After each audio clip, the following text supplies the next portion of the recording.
Well, hey everybody, thanks for having me. I'm Steve Ryan, founder and CEO of Trinity Cyber. I'm going to do a little walk down memory lane to start. Talk a little bit about my experience in cybersecurity and how that sets the stage for what I think is a new approach to how we deal with the cyber threat. So my career started in the National Security Incident Response Center the day that the I Love You virus began infecting millions of Windows computers around the world. Yeah, glad to have you join me on this 8-bit trip down memory lane. We got a few more of these. Just bear with me. A year later, man, it was a crazy time. Between the I Love You virus, a year later, the Code Red hit. I think it took the Department of Defense to its knees. I mean, it was a wild time. And it's hard to remember a time like before the smartphone, but looking back, when you think about those networks and the network applications, they seem so simple compared to today, right? Like, what did we use? We had elementary versions of email and web with some supporting protocols like DNS, right? But the truth is that while those networks were like really simple, they were really hard to manage and configure. Like the person who could set up your print spooler was a god. They had to know, like, in the wires, right? They had to know which signal corresponded to which pin. Like, this is stuff that we don't have to do today. Back when, in those days, when we were renting tapes at Blockbuster, no one could have imagined that we could be streaming high definition movies with a click of a button on an app. It's not even a real button; it's a virtual button, right? But here's the thing: today's networks. Oh, wait a minute. I'm off grid here. Yeah, there we go. Today's networks and the network applications that use them are vastly more complicated, right? But we've abstracted that complexity away, like, so much that you don't even notice the underlying network technologies around you. Like, you can walk into any room, you're connected up to the Wi-Fi, you can connect to and wirelessly print to any printer on the network. And so that's awesome. But, that print spooling is still happening in the background, but it's happening, in a way that's being enabled by fully automated workflows, right? So when I think back to those days, from then until now, we've had a lot of technological change, right? And in all that time, well, what's changed in network security? Well, what did we do back in those old days? After an incident like I Love You or Code Red, what did we do? We gathered experts, we compiled data, did our forensics, and then we responded. I mean, it was a giant deal. These were big deals. Incident response centers were popping up all over the place in the early 2000s. Entire conference rooms, sometimes entire floors, were commandeered for weeks or months at a time just to deal with these things. We created operations floors back then. Now we call them, SOCs. I remember walking through our operations floor one day, and when I talk about this operations floor, in your mind, think of that ending scene from the movie Raiders of the Lost Ark, right? That final scene, right, with the warehouse with all the boxes and all the crates that seemingly go on forever. That's what our operations floor looked like. But instead of boxes, it was cubicles of analysts. I recall walking up to a young sailor and asked him what he was working on. He was really excited to show off his work and his new find. He was analyzing yesterday's network take. He had reassembled the session and was analyzing the content in that session. And in so doing, had discovered that a bad guy had exploited a vulnerability in a Sun workstation installed and set up remote access to that workstation, and then deleted all the logs, right? And I said, well, hey, well, that's really cool. What are you doing about that? Well, he showed me the report he was writing. He said, I'm going to write this incident report and I'm going to send it out. And I said, wait, so tomorrow we write incident reports about things that we saw yesterday. And he said, yes, isn't that great, sir? Right? Like, he was so excited about it. And now think about it. Like, today, get a tour of any enterprise SOC, and you're going to hear a modern version of that story, right? The vastly complex network of many multiple endpoints and waypoints generate billions, sometimes trillions of logs, depending on the size of the enterprise. And then we've developed this treasure trove of technology to store, manage, comb through, triage, separate the good from the bad, analyze, and generally make sense of those logs. And so while we've gotten so many of these new technological advances that enable us to do what we do, it's a lot like what that young sailor did, but just on a massive scale, right? Important logs and alerts bubble up to the top and support some form of either automated or manual incident response. The other piece of this is that the sheer volume of these events creates a statistically relevant number of false positives. I read a report a few years ago, I think from Bitdefender, that said that an average of 15 minutes of every hour are wasted by analysts chasing false positives. And so while the technology has advanced to the point where storing, curating, validating, processing, reducing, and responding can happen relatively quickly in comparison to the amount of data, it's still response after the fact, right? It's quicker than the story of the young sailor, but it's still detecting something and then responding to it. That's all the big products out there: EDR, NDR, XDR, MDR, SIEM, SOAR. These are all variations, all forms of the same kind of, in effect, responding to yesterday's threats tomorrow. And somehow, we as a community, that's all of us, get away with calling that protection. If I asked you to protect my jewels, my pearls, the same way, I'd expect you to protect them, not tell me when they were stolen or the fact that they were stolen. And so when I think about that, everybody I talk to, and thanks to David Bianco for this pyramid of pain, I love the man. But everyone I talk to says that we're acknowledging that we're all doing some form of cyber whack-a-mole, right? Where the best we can do is operate in the lower half of the pyramid, right?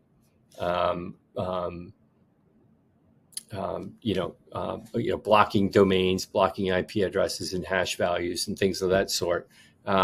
And the bad guys can change those things in like nanoseconds or microseconds.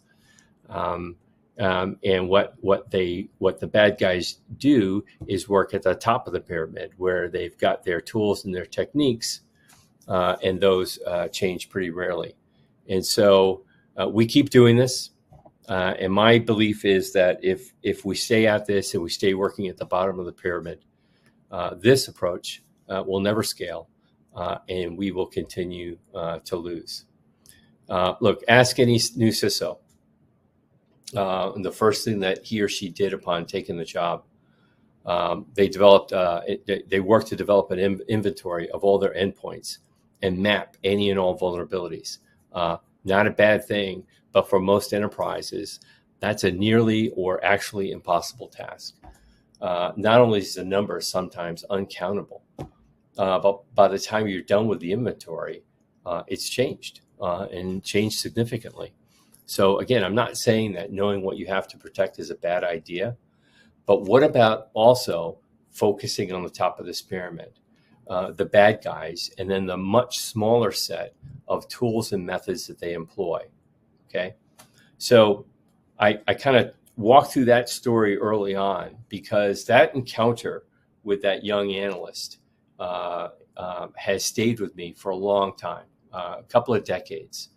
I keep thinking about how he worked to use that data in a forensics mode to reconstruct that session, to analyze the content, and in doing so, uncovered an exploit, which was cool. But he uncovered that exploit only to write a report. Right? He had no means to actually do something about it. Okay, so what if he could have edited that exploit right out of the network session in real time? Right? What if it was possible to pause every network session briefly, and I'll talk about that in a minute, fully expect the content at the application layer. I'm not talking about the bytes, I'm talking about the content, and we'll talk about that in a little bit. And in doing so, identify those tried and true tools and methods that adversaries use, not the IOCs, not the things that change all the time, but how they write their code, where they hide their tricks, how they deploy their exploits. What if you could look for that, in that briefly paused session while you're looking at the content, and then quite literally edit that stuff, the tools, the methods, right out of the live network traffic, so that those threats are stopped before they become an incident or a loss. And what if you could do that so fast that you'd be unnoticeable by anybody, and so precise that false positives become a thing of the past? If you could do that, I believe it would change everything. You could literally edit live internet content in real time. Well, that's what we do here at Trinity Cyber, and we call it full content inspection. And so now I'm going to kind of walk through that just quickly, because I really want to get to showing it to you live. This new approach focuses our energy on the actors and their techniques, which are relatively few, rather than all the things that need to be protected, which are, I think, uncountable and really hard to scale. And so first, we build and open every network session all the way out through the application layer. Then I've lost my track here. Yeah, there we go. Then we've built our own context level syntax. We'll talk about that in a little bit too, to describe these threats in a way that supports automated responses. And so that's, the automated responses is part of what I'm going to show you later, but it's a form of editing the content in such a way as to remove or to modify the adversary's attempts to exploit or control your network.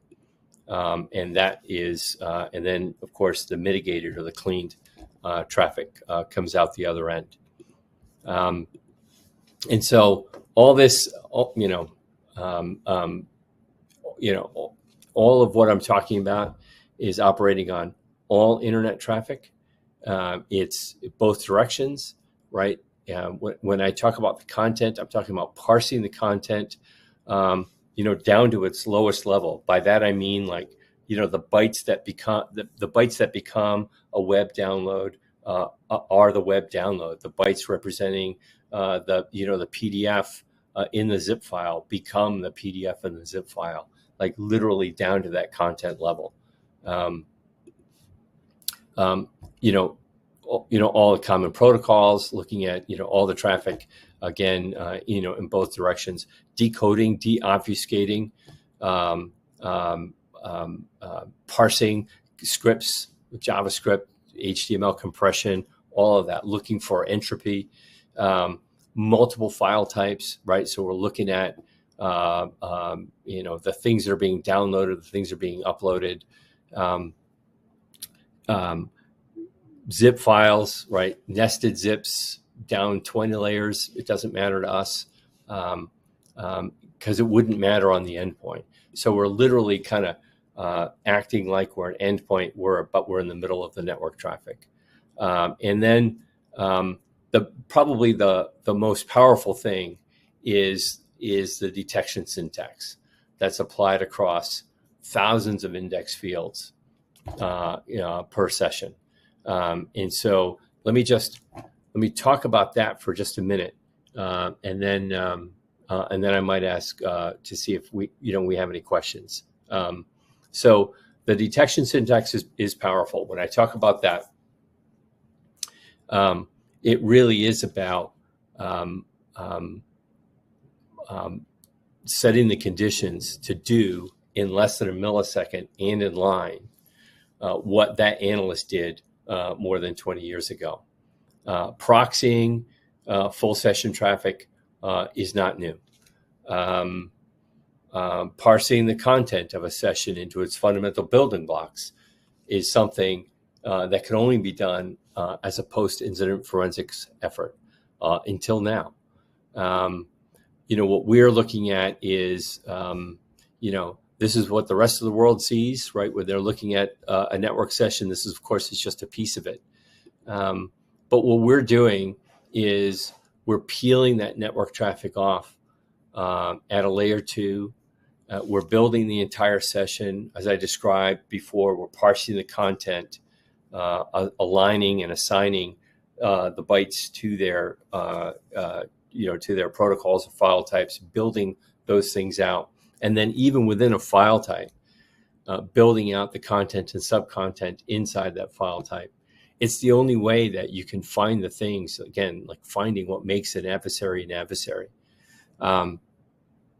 As we build all this out for each type of kind of node along the way, we're extracting we're extracting or deriving data and metadata. So you not only have the content, but the kinds of questions you would ask of that content, we're pulling out and extracting, so that we can then apply our own syntax to ask any combination of any of those nodes or any of the content in any of those nodes. That's where the adversary stuff lives. That's where their tools are found.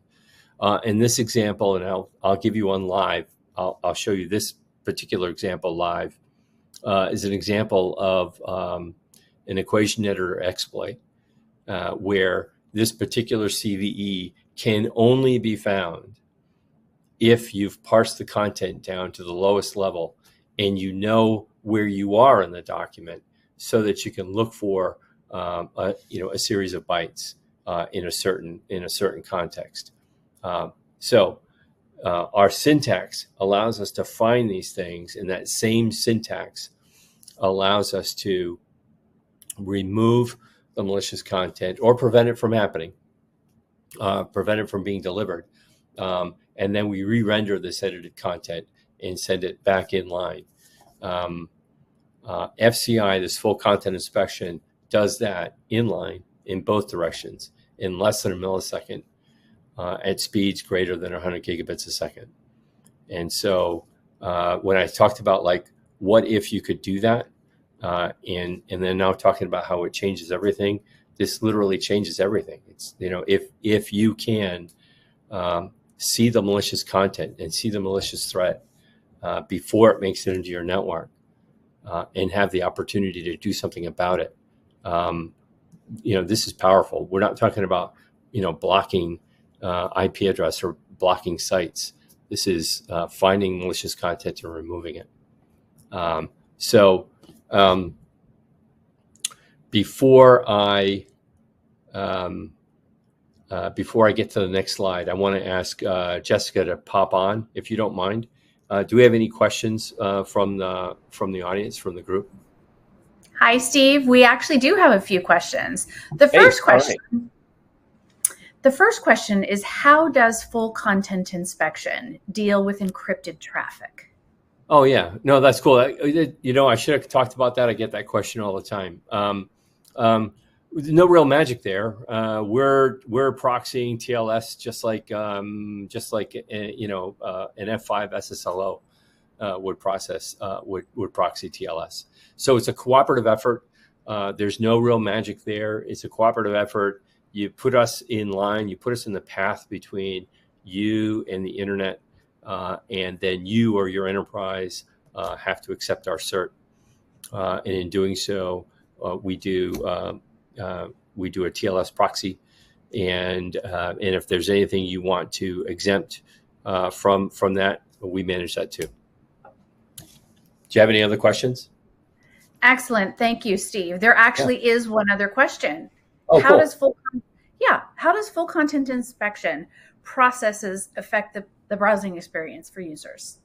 How does that process affect the browsing experience for users? Oh, I see what you're saying. No, you know what's really cool? I'm going to show you this when I go live, when I give you a live demo of it. What's really, really powerful is I'm going to show you what it's like to go to a website that has malicious content on it.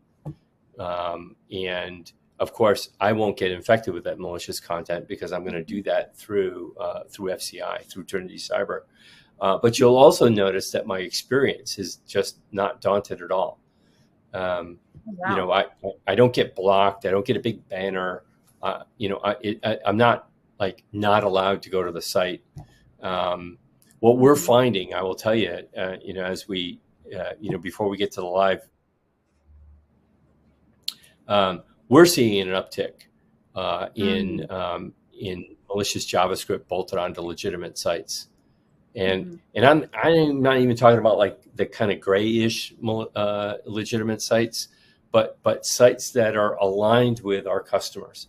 Sites that we know our customers would go to on a regular basis for commerce. Those sites are popped with a variety of forms of malicious JavaScript.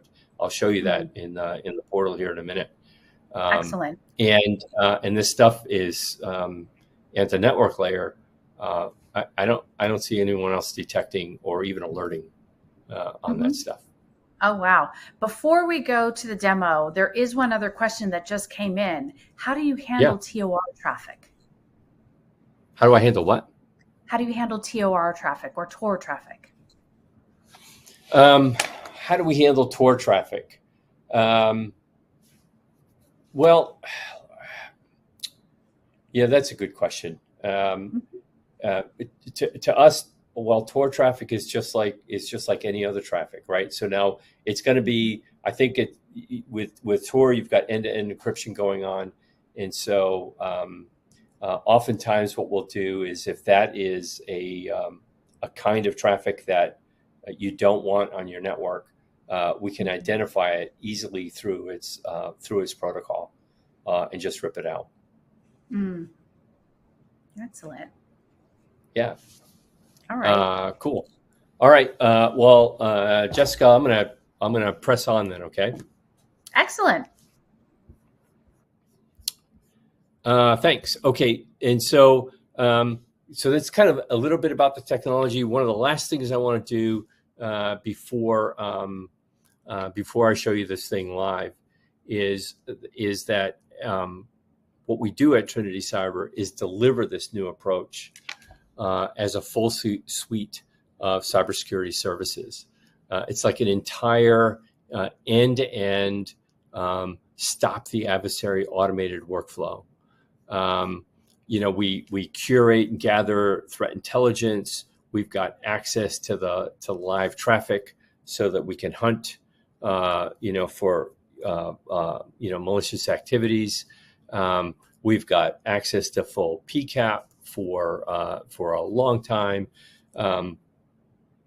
are this notion of being able to look for and examine various forms of full content allows us to perform a type of threat hunting that's just completely different.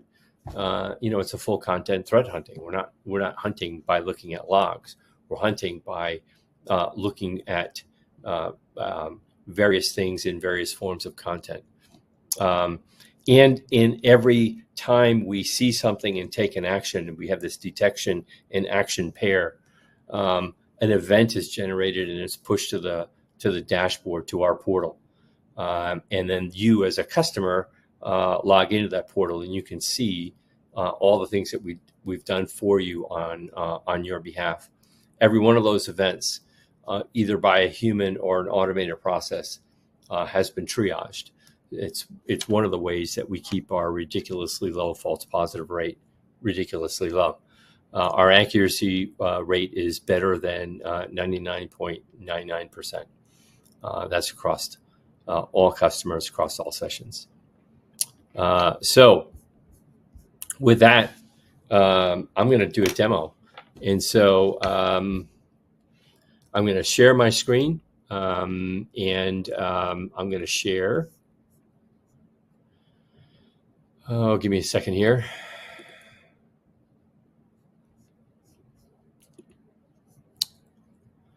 Okay, I'm going to share my browser, which is going to be a little weird at first, but let's see. Jessica, can you see this? Hey, Steve, I can. Okay, cool. Thanks. When I share my screen, I can't see the rest of the thing anymore. So I'm going to kind of introduce you to this live experience first by just kind of showing you the portal. If you're a customer, you get access to the portal, and you can see, this is kind of the high level stuff that's going on. But if you click on to the to the latest threats prevented, the last hour, then you kind of can click in here, and you can just see, a ton of malicious things. These are all things that we've taken out of the network traffic, but allowed the network traffic to, continue to operate.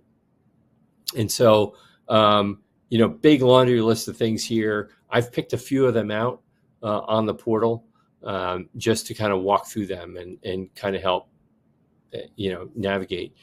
Here's one.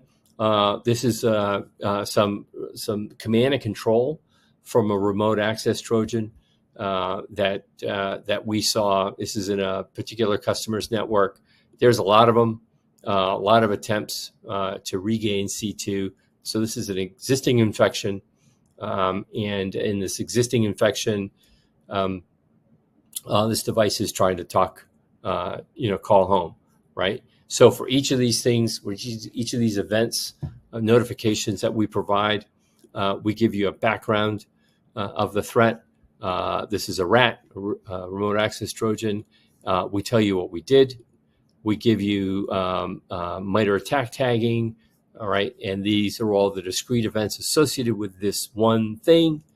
For each of these, you can look at, some of the metadata, and then you can get right into the event itself.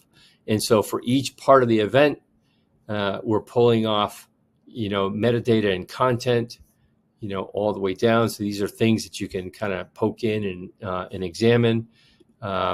You can look at this, request body, right? Let's show it raw, right? There you go. And here is the C2. This is the part. So red is bad. Dashed means that we took it out. And so out of the post, we removed the C2 stuff, but allowed the session to continue. So here, this is one event that's occurring kind of on a regular basis. Let me look at this other one.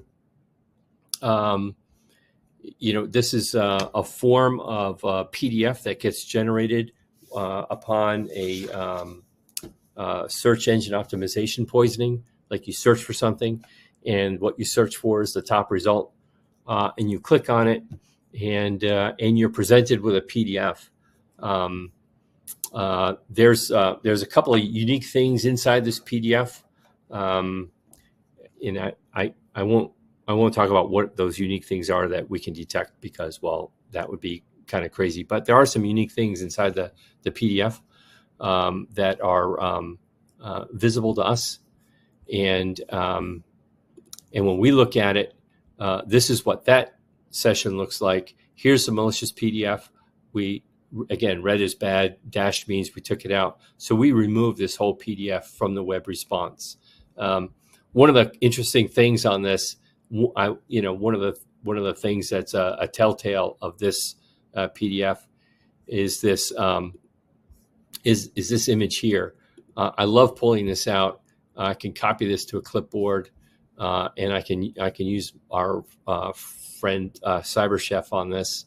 I can paste this content out. It's a picture of a CAPTCHA. I just love this thing. I mean, it's so clever, right? It's not a real CAPTCHA. It's a picture of a CAPTCHA. And this particular piece of malware that's baked into the PDF requires a click. And so the PDF shows, it's a little blurred out. This CAPTCHA pops up, and we're all just trained to click on it. But it's not real, of course. It's just a picture of a CAPTCHA that's floating on the top, of the PDF itself. Very clever thing. We're seeing these by the truckload and yanking them out. I'm going to end with this one on this particular part of the live demo. This is the Sign1 downloader. Man, this thing is nasty. It redirects you invisibly, and that will result in some combination of the attempt to download or install malware, steal your credentials, or steal your credit card information, or any combination of of all three. It's a nasty piece of obfuscated JavaScript that, to my knowledge, is not stopped at the network layer, is not stopped at your browser, and gets through pretty much all the time. Bad guys infect legitimate sites with Sign1. And again, these are legitimate sites that are used for commerce, for business. Whenever we see these, we attempt to reach out to the sites and let them know what's going on. But again, background, here's this bad thing. Here's what we did about it. In this case, I'll pull it up. I'll pull up the visualize on here.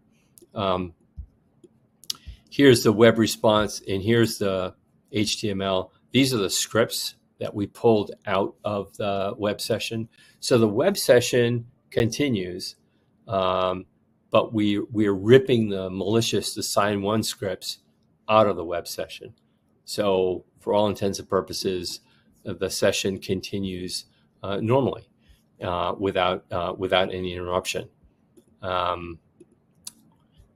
Here's one of them. Oh, shucks. Let me go back here. Yeah, so here's another one, right?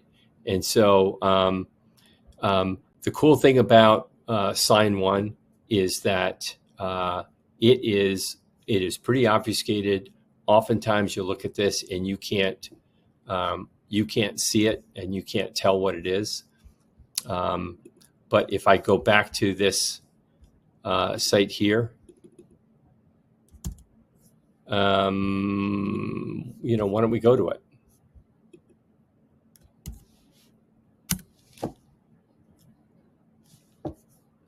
Right. So this is a logistics site, right?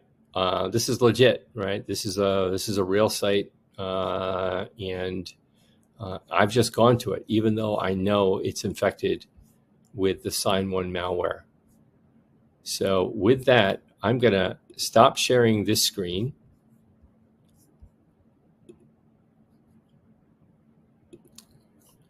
And I'm going to share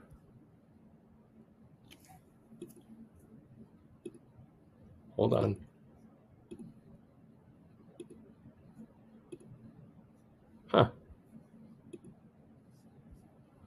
Oh, I'm going to share this screen. Yeah, bear with me, guys.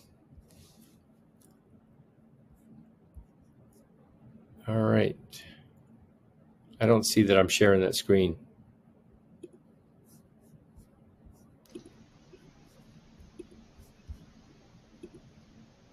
Am I sharing my browser, Jessica? Now you are. Now I am? Yes. Okay. So cool. This is Trinity Cyber's event portal. And so right at the top of the portal is a JavaScript hit, a Sign1 downloader. And you notice it's the same site, and you notice it has the same structure. So here I went to that website. So this kind of answers your question. How do we affect a live browsing session? I went to the website. Nothing bad happened to me. I didn't have anything stolen. I didn't have malware installed. And hopefully you saw that my experience, wasn't daunted. Okay. That's that.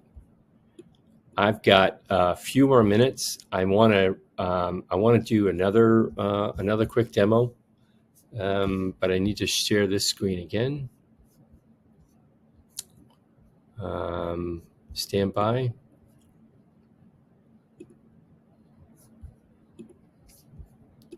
All right, I'm back to my site here.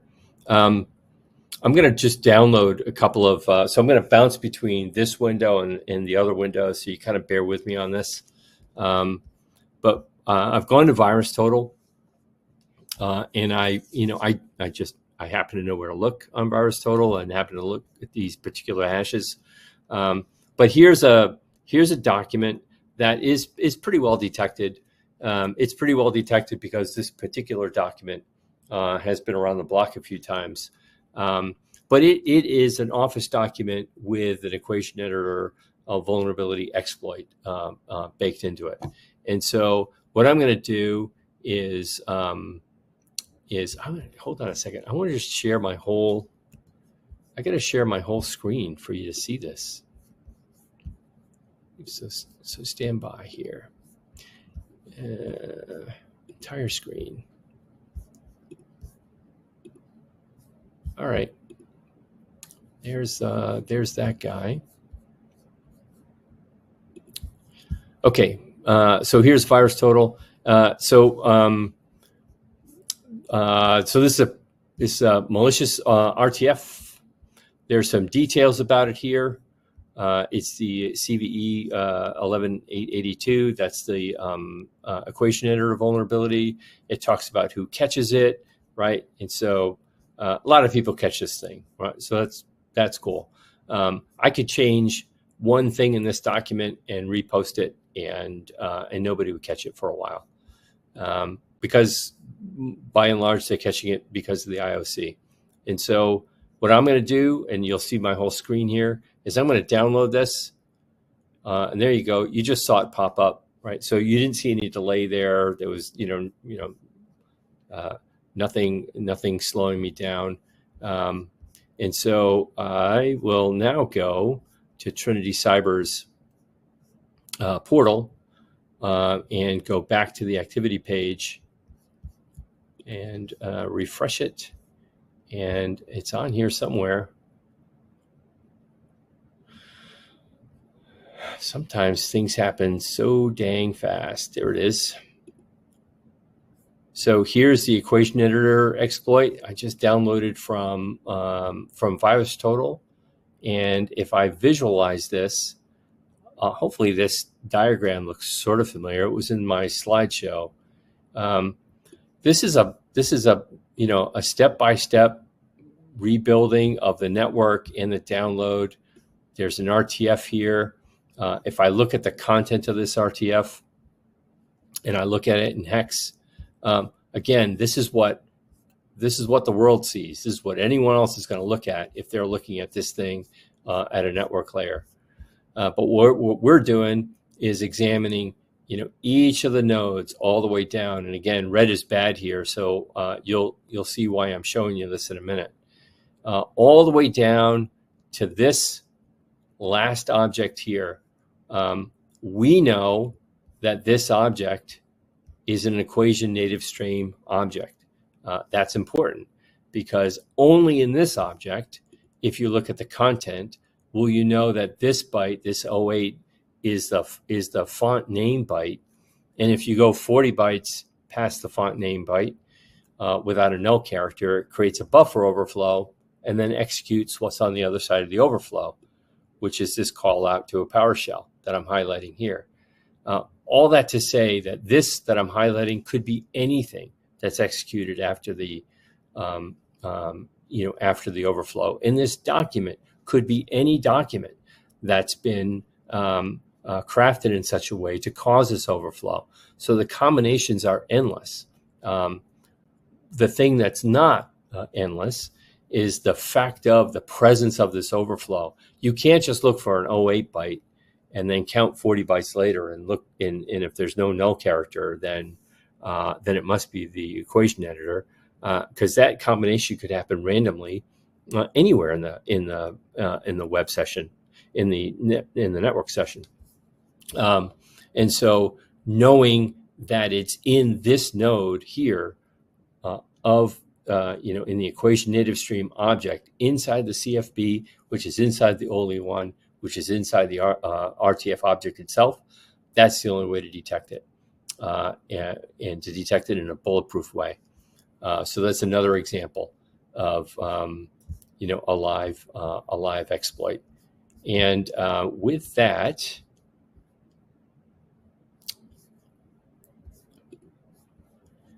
I am going to stop screen sharing,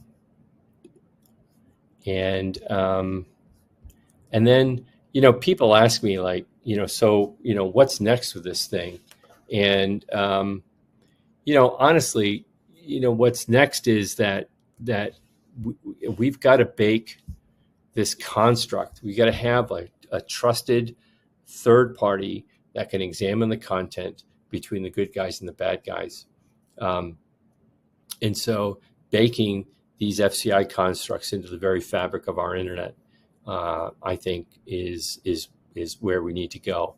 And then, of course, with the explosion of AI constructs, bad guys are going to start using them. They already are. They're using them faster than we can build countermeasures for them. But it's, again, only in a construct like this that we could potentially stay ahead of those kinds of exploits, where we're looking at the actors themselves, how they work, how they operate, how their AI functions, and stay ahead of that with AI baked into a construct like this. And then we're not playing a big game of whack-a-mole. Last thing I want to just say is that it's not just us saying this. Gartner, recently looked at what we're doing as emerging technology as being disruptive, and that that there are some companies that are looking at a more proactive way of detecting and preventing the threat, and by inspecting the live content and modifying that live content. Of course, that's Trinity Cyber. And so with that, Jessica, I'll ask you if there are any more questions, because I think I'm approaching my time. You are, and there are just a couple of questions that are in the queue. The first one is, isn't live editing of network traffic dangerous? Well, yeah, you can't get it wrong. And, nobody's perfect. We make, like one mistake out of, I don't know, hundreds of millions of sessions. But it's part of the reason why we deliver it as a service. It's a really, really hard technology to master. The training is intense. You have to understand how bad guys think, and then you have to have the technologies that can look for that in a way that is just simply unique and different. And so it's not dangerous if you know what you're doing. It's part of the reason why we have to have such a low false positive rate, because you don't want to make a mistake when you do this. Absolutely. There are two additional questions. And the first one is, how is FCI keeping up with bad actors that are constantly changing their processes? The thing is that they don't change their processes that often. They keep their processes pretty stable. They change the parameters around them. And that results in IOCs that get published, and then those IOCs become stale and crusty. But the way they operate, even the fingerprints of their code, stay pretty stable. And so the way we stay ahead is by studying the bad guys and their techniques. We're looking at the stuff, when you look at threat reports and threat intelligence, we're looking at the stuff that usually hits the cutting room floor. There's usually in the middle of a report a whole play-by-play of how the adversary works, which is super interesting. But there's nothing out there that can really do anything about that. That's the part that we consume. So excellent. We subscribe to a bunch of threat intelligence sources. We're part of Microsoft's early release program, so we get some early insights there. And then our aperture itself is pretty wide. We've got customers in a whole bunch of verticals, and we see a lot of stuff. So we discover we have found 0 days. We have named some exploits that had otherwise been unnamed. We're out in front. Excellent. The last question I want to ask you is, are there specific industries or markets that FCI is well suited for? Wow, this is going to sound self-serving, but it's suited for all of them. It's just a different way of looking at it. It's less about all the endpoints or the specificity of those endpoints or diversity of those endpoints. It's more about the sets of bad guys that are going after them. And if you're a big giant enterprise, sometimes they don't go after you directly. They go after a subcontractor or small, right? Or sometimes they go after the big because they're lumbering and slow. And so we've got giant, colossal customers, and we've got small mom and pop shops that don't even have a cybersecurity team. We are their team. Oh, wow. So, there's the bad guys don't discriminate, and so our job, really, it's what we do for a living, is stop the bad guys. That's it. Yeah. No matter what. The last thing I want to ask you, though, before we go, is this is really cool stuff. Where do I go if I want to find out more? Well, trinitycyber.com. Excellent. Right? Well, okay. Yeah, reach out to me. Reach out to anybody on the team, and we'll go into a deeper demo and show you how it works. Excellent. Thank you. All right. Hey, thanks, Jessica. Thank you, all of the attendees. Reach out later if you have more questions. And with that, thank you and goodbye.